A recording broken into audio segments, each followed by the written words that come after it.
Today we are bringing everything back from the gig. We will be putting things back into their rightful places, and I thought, why not go through all the items that I brought with me and describe why I chose them, or just talk about them in general. Number 1.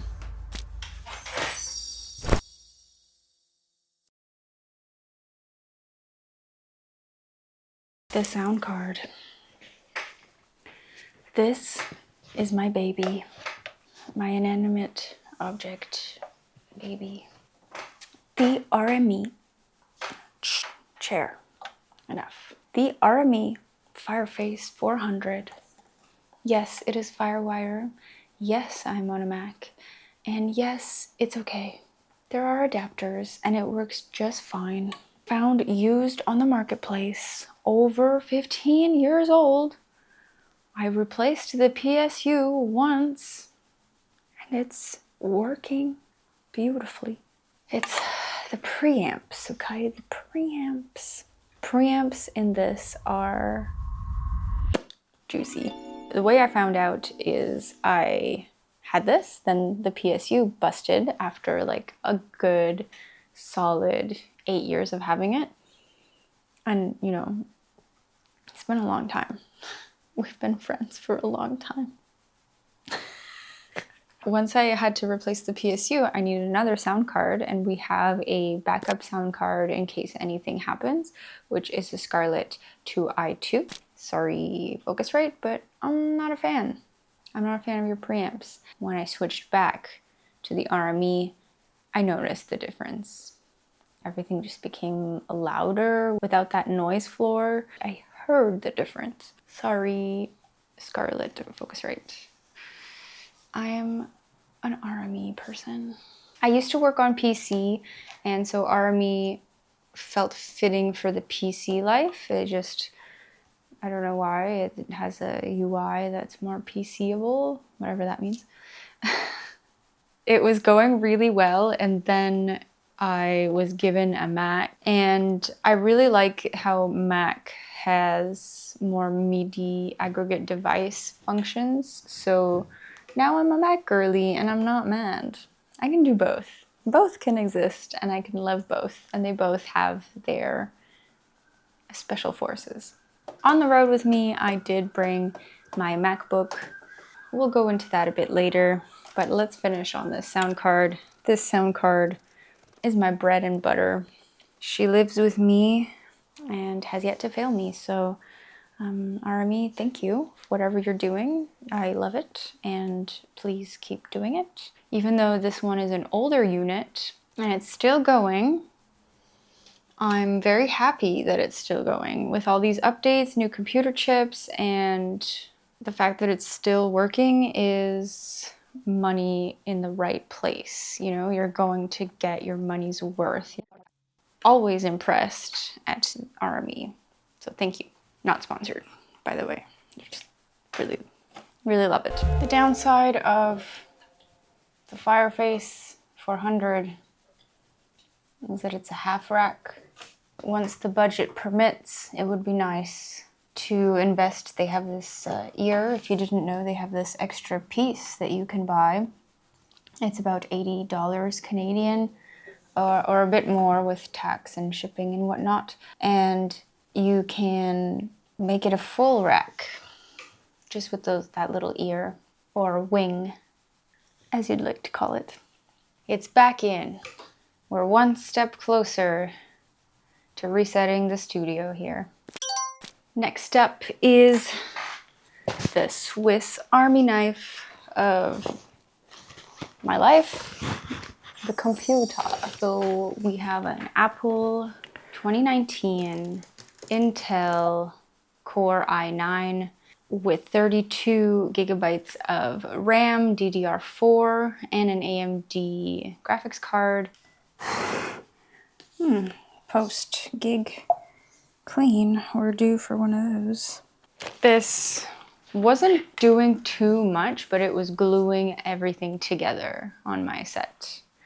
I used Ableton as the glue compressor, compressing the bass channels and the drums with the samples that I was launching and all the sound design elements. And it was lovely. Oh, we're out of light.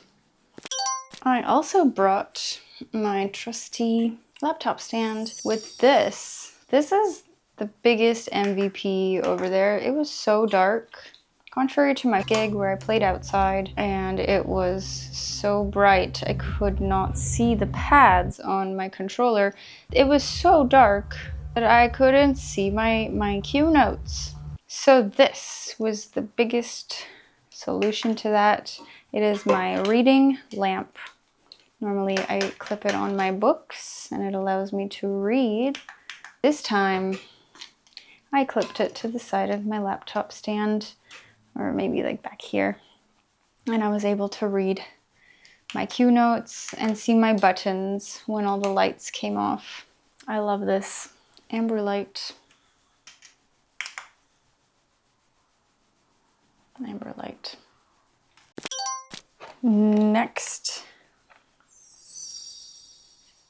the wireless mouse. This connects with a USB dongle or via Bluetooth, and it's for my crippling tendonitis. And I spend so much time on the computer. Normal, regular mouse don't work for me. Plus the injury that I had created a lot of self-awareness and body awareness, and the regular mouse really hurts me. So this is a solution. So if ever anybody has pain, I've tried it all. I've tried the trackball that they suggest. None of that works because the wrist is still, even with the trackball, the wrist is still on a flat kind of angle. This kind of mouse is the only mouse that has worked for me. And it's just this brand specifically. I've tried other ones. It's this brand and this model specifically. M618 by Deluxe. It even has a sensitivity point up here. You push that and it changes the speed of the mouse, how fast, the traction, I guess, of the mouse. And the click buttons are on this side instead of, it even has the scroll wheel as well.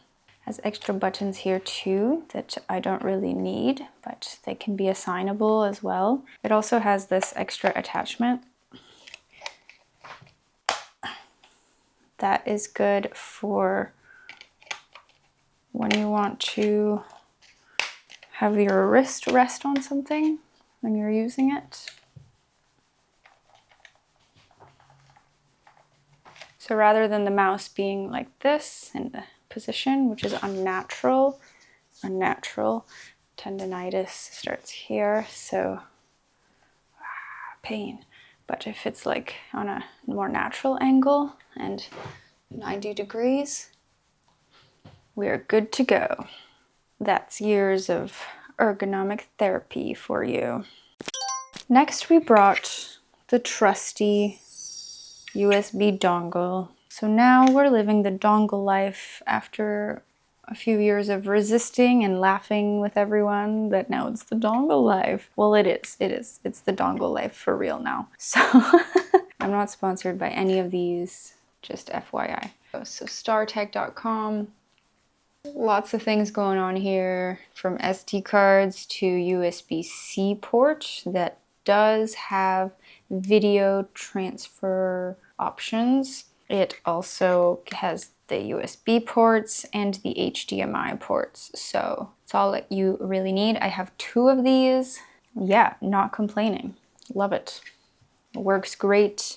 Hasn't failed me yet. For those wondering how I plug in my Mac, which is USB-C at this point, all the ports are USB-C. How do I plug it in? Well, more dongles. I attach the FireWire A to B cable into this FireWire B cable. Okay, so the A is more of a rectangle and the B is more of a square. And this is Thunderbolt This plugs into, drum roll please,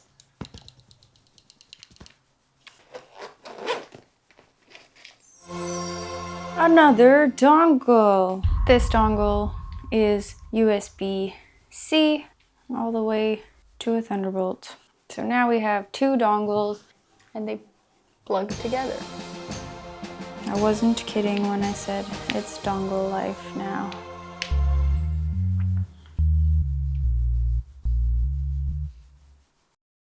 So this cable plugs into that dongle and that's it. Then it plugs into the computer and the A plugs into the sound card.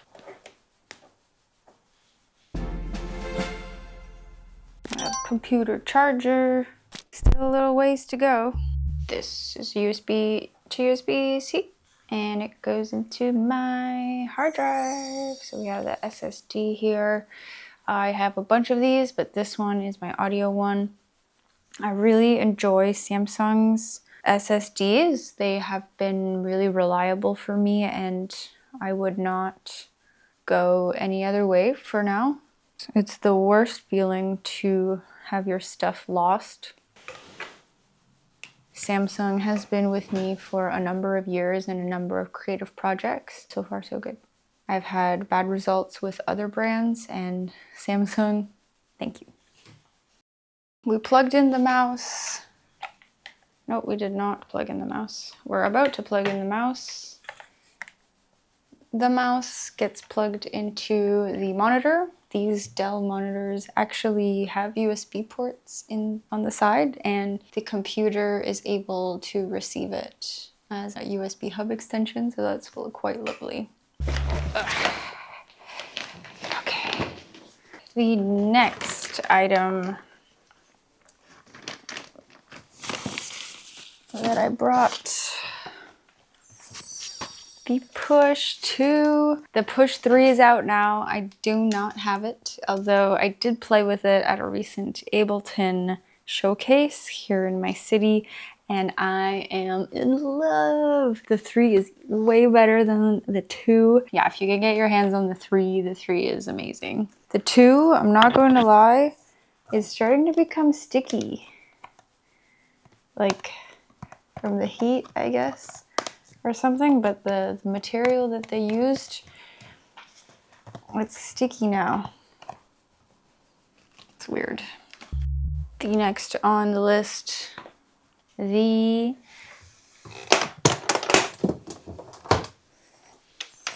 analog Rytm.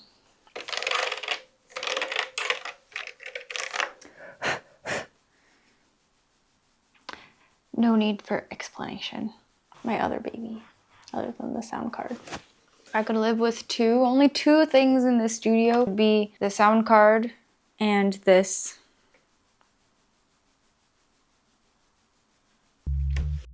Another thing I brought is this, the Korg Nano Control.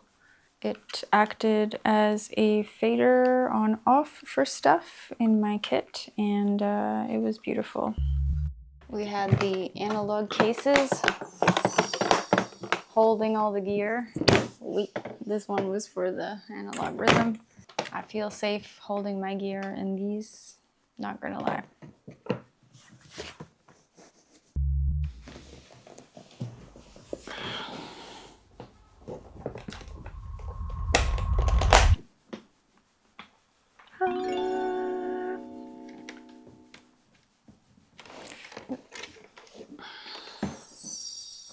The TR8 is great.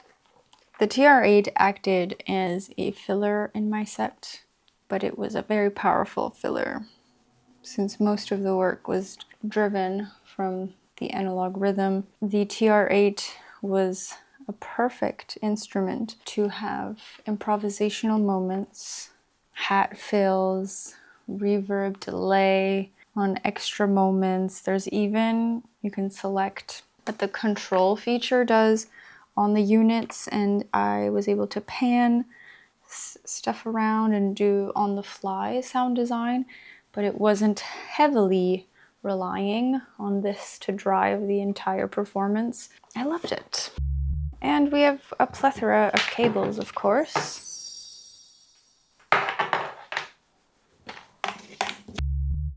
We have the MIDI solutions, Quadra through.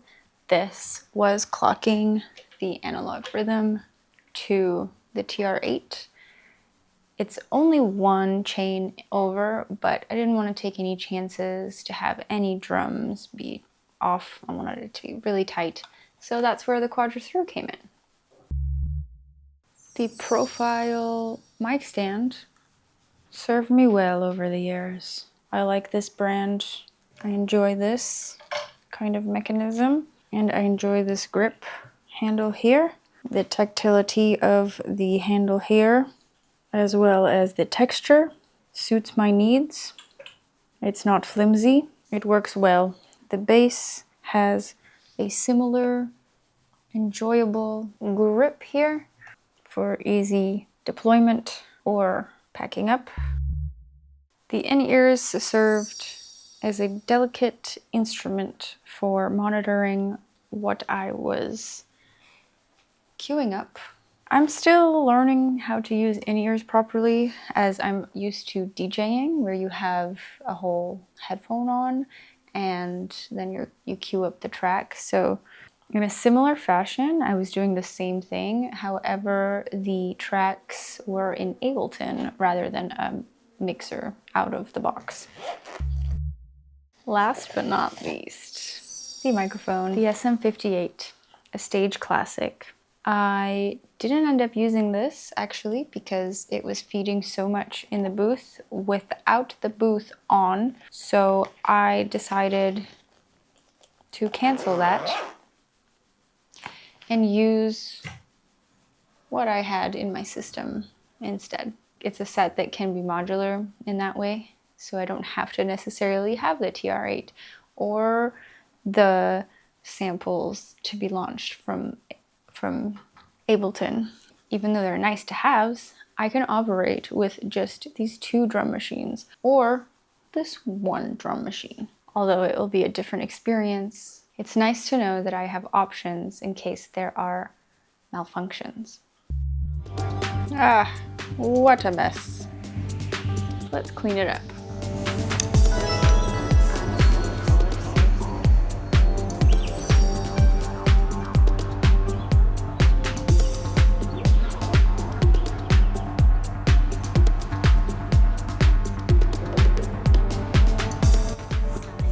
Those are all the things that I brought with me. I hope you enjoyed me going through that as I finish installing these for the next wind of projects to roll in. See you in the next one.